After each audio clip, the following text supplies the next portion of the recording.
Je m'appelle Adrien, j'ai 31 ans et avant de commencer la formation cuisine thérapie, en fait moi j'étais designer et architecte d'intérieur et en particulier designer de mobilier et j'ai eu besoin de changer un peu, de trouver un nouveau souffle et du coup je me suis intéressé à la cuisine. Au début l'idée c'était de sortir de mon ordinateur, de derrière mon ordinateur et de faire quelque chose de mes mains.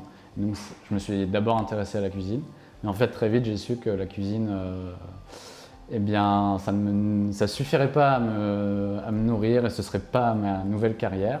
Et donc j'ai cherché autour de la cuisine qu'est-ce qui existe, qu'est-ce qui est possible de faire, sachant qu'en fait je me suis toujours intéressé au développement personnel. Et là, en fait, j'ai cherché et dans mes recherches sur internet, etc., je suis tombé sur la cuisine thérapie. Et le déclic s'est fait tout de suite, quoi. Je me suis dit, ah c'est ça, là-dedans il y a vraiment un truc pour moi. Et donc j'ai fait un atelier de cuisine thérapie et c'est bon. Suite à ça, c'était réglé, je me suis inscrit dès le jour même ou le lendemain, je crois. Et ça a été en plusieurs étapes et je regrette absolument pas.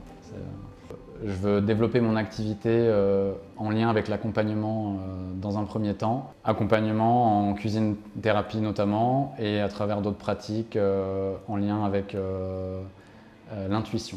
L'intuition, et je pense que de toute façon il y aura toujours une notion de créativité. Aujourd'hui ce qui m'intéresse c'est la relation d'aide et je dirais même plus que la relation d'aide, c'est vraiment d'être dans une logique d'accompagnement, de permettre aux gens, aux personnes d'aller vers ce qui les fait vibrer, quoi, vers ce qui les rend heureux aussi et de les amener à faire les pas nécessaires vers ce mieux-être par eux-mêmes. C'est ça le plus important pour moi. Actuellement, je suis à la recherche d'un lieu pour faire des ateliers de groupe et je commence à communiquer via les réseaux sociaux notamment. J'ai déjà une page Facebook. Et je commence à communiquer sur... en fait, moi, je veux proposer des ateliers individuels en cuisine thérapie uniquement en visio et ensuite proposer des ateliers de groupe en visio et en présentiel. Et en particulier, j'aimerais orienter mon activité vers un public d'entrepreneurs ou de gens en projet, alors que ce soit professionnel ou des projets de vie dans un sens plus large. Des projets de vie qui incluent aussi la partie professionnelle. Et c'est de les aider dans la construction de ces projets. La cuisine thérapie, pour moi, c'est vraiment un déclencheur de créativité. Et la créativité pour un entrepreneur et la créativité en général, c'est la mise en mouvement.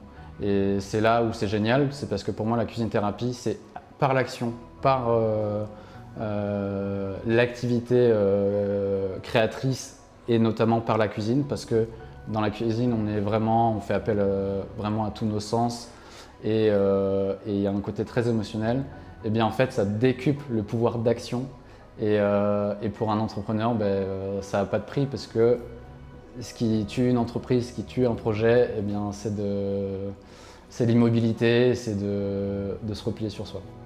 C'est des choses que j'ai vécues moi-même et que je vis au quotidien parce que je suis entrepreneur toujours aujourd'hui. Et en fait, c'est toujours des nouveaux défis à relever. Mais en fait, à partir du moment où on sait sur quelles ressources s'appuyer pour justement continuer à être en mouvement, eh bien à partir de là, on peut ne faire que continuer à avancer. Et donc c'est ça que je veux proposer dans mes accompagnements, c'est que les gens réalisent la pleine, j'ai envie de dire, puissance de leurs ressources internes et qu'elles les mettent à profit un maximum. Si j'avais un conseil à donner aux personnes qui hésitent à faire cette formation, tout simplement, allez-y, faites-en l'expérience, vivez-le et c'est le meilleur moyen de se décider. Il n'y a pas à réfléchir, il y a juste à le vivre et ensuite vous aurez la réponse. Vivre un atelier de cuisine thérapie, exactement.